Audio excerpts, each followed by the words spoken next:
So yun mga lods, meron naman tayong unit dito na ayusin. Tapalitan natin ng bagong cover kasi natumba si ma'am at nagasgas yung kanyang motor. So papalitan natin ng cover na genuine mga lods syempre. So ayan, binaklasan natin yung kanyang cover, pati rin yung sa likuran niya. Kasi di natin matatanggal yung ibang cover pag di natin baklasin una doon sa likod niya mga lods. At syempre ito na yung mga parts na papalitan natin. So ayan yung isang unit natin, hindi pa dumating yung parts niya kaya nakatambay muna. So ayan yung papalitan natin mga lods. Kitang kita talaga yung gasgas. So ayan, bali wala tayong ipapalit dito na replacement na parts mga lods, ay lahat yan genuine.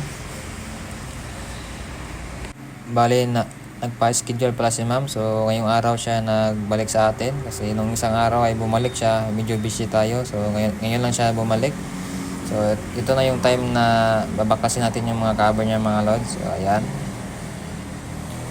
so ito na yung unit ni ma'am mga lods, parang walang nangyari, parang bago na ulit. Ayan, so washing lang tong kulang nito mga lods para shiny na siya at mukhang bago ulit. So yan lang i-share natin mga lods. Face out.